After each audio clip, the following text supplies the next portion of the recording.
Tahun 2023 ini banyak mengatakan bahwa ini adalah tahunnya game RPG.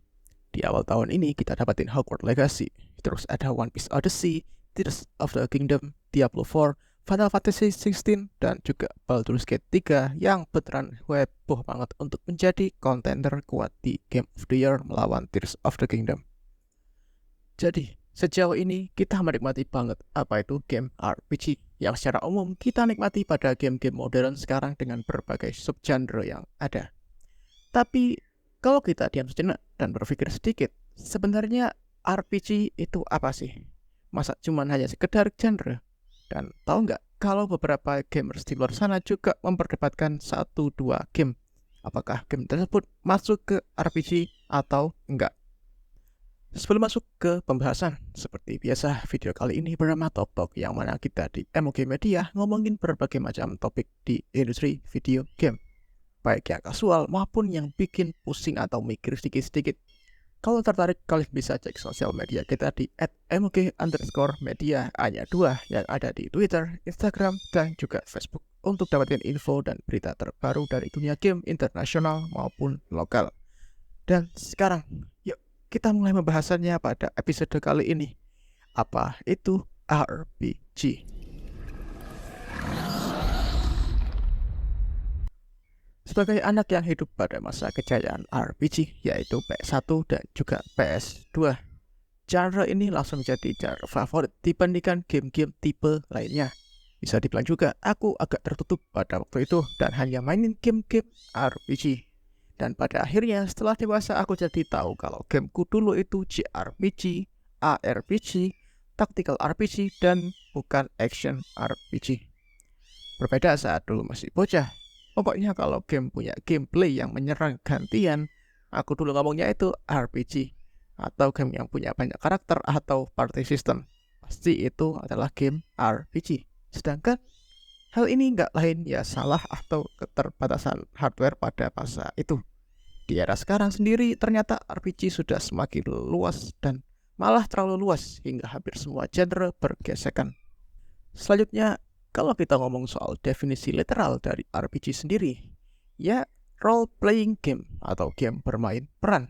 Kita sebagai player akan memerankan suatu karakter dengan karakteristik dan personality yang ditulis oleh sang penulis untuk mencapai tujuan dalam game tersebut. Untuk itulah, game-game pada zaman dahulu yang punya playtime tinggi dan juga petualangan yang ribet. Contohnya ya banyak banget kayak Cloud di Final Fantasy 7, Fun di Legend of Legaia, Rio di Suikoden 2, dan ya tentu banyak lagi yang kita sebagai player mengemban tugas atau personality dan peran mereka di dalam game. Hal ini tentu berbeda dengan game-game di genre lainnya. Contohnya aja kayak game sepak bola. Kita nggak bermain sebagai 11 orang pemain pada satu klub. Ataupun kita bermain satu klub punya karakter dan perannya tersendiri. Juga dengan game racing yang nggak punya peran dan personality.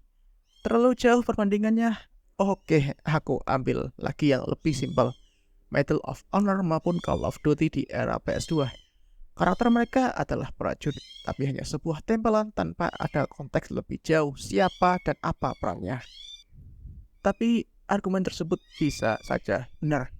Cuman mudah sekali untuk dibantah oleh para pemain setianya. Karena di sini biasku jelaslah game-game RPG murni dalam tanda kutip.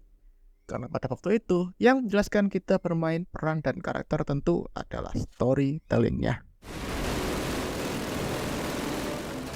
Game RPG identik dengan mengedepankan storytelling lebih dari segalanya. Karena itulah game ini dipuji oleh para gamers karena pengalaman bermain yang lebih kompleks dan juga lebih personal.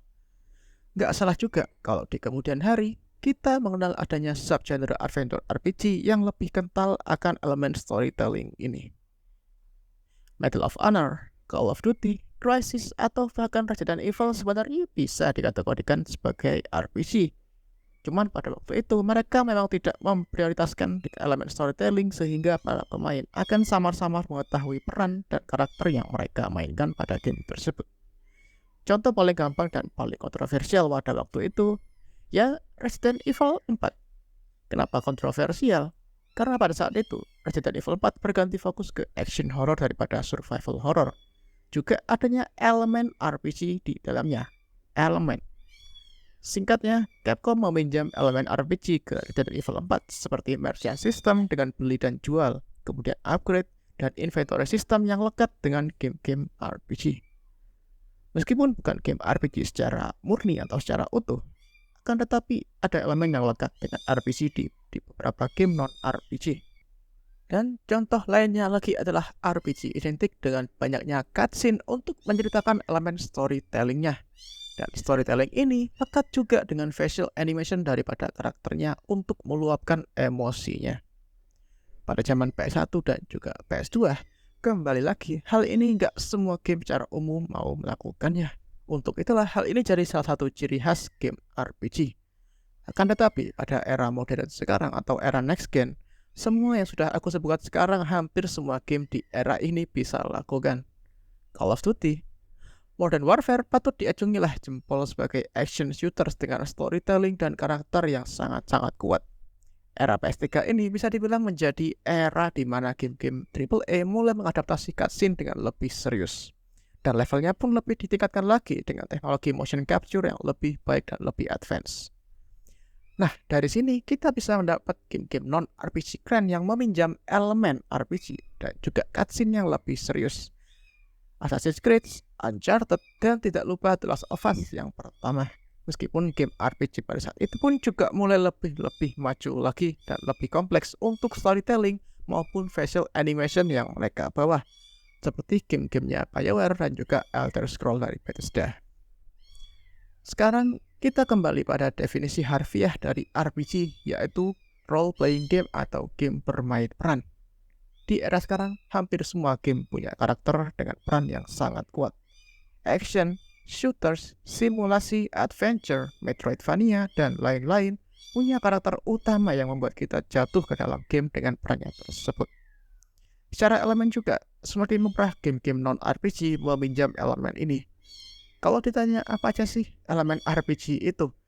Jawabannya bisa banyak banget dan juga kompleks. Tapi yang paling sederhana adalah seperti inventory system, level up dan skill tree system, merchant system, crafting, quest system, dan juga masih banyak lagi.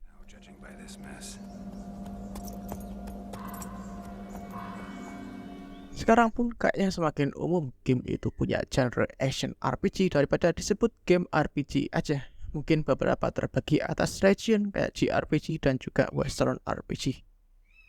Salah satu yang jadi perdebatan waktu itu adalah God of War 2018 atau versi rebootnya. Secara kasar, game Santa Monica tersebut adalah game adventure RPG. Akan tetapi, God of War nyatanya adalah game adventure action, kalau nggak salah. Meskipun secara gamblang terlihat banyak elemen RPG di dalamnya. Hal tersebut sempat ramai waktu itu di forum-forum pada internet maupun di sosial media. Sebuah genre yang besar dan didewakan pada masanya, saat ini definisinya sendiri mulai menghilang di era game modern. Baik dari segi definisi dan juga elemennya. Sudah umum game sekarang punya hampir semuanya. Sekarang hanya dibedakan dalam battle mechanics dan juga garis besar gameplaynya. Buat aku pribadi, Baldur's Gate 3 akan jadi game yang nostalgia dengan apa yang aku sebut sebagai RPG murni dengan rasa yang modern. Begitu juga dengan impact-nya yang tiba-tiba ramai di hari perilisannya. Yang semoga bisa mengangkat derajat RPG ke kemurniannya kembali seperti pada era-era keemasannya. Jika game lain bisa meminjam dan mengaplikasikan karakteristik game RPG, pada akhirnya aku merasa game RPG sejatilah yang bisa menampilkan apa itu game RPG sesungguhnya.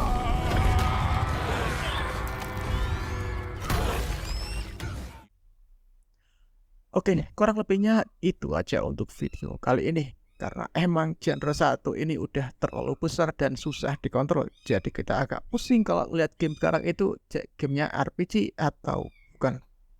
Terutama buat aku atau mungkin kalian yang besar di game-game RPG dan di genre RPG. Kita jadi kekurangan game RPG murni yang benar-benar bagus dan nggak terlalu dipaksakan ke action maupun ke sisi adventure dan juga berbagai sisi yang lainnya. Ya kayak Baldur's Gate 3 yang beneran jadi RPG klasik terasa modern. Juga seperti biasa kalau aku ada salah kata maupun ada salah opini di sini, ataupun kalian punya opini terkait game RPG atau genre RPG ini, bisa tulis kolom komentar di bawah. Seperti biasa kita akan berdiskusi untuk apa sih genre RPG itu. Dan aku Afi dari MG Media. Sampai jumpa di video selanjutnya. Bye.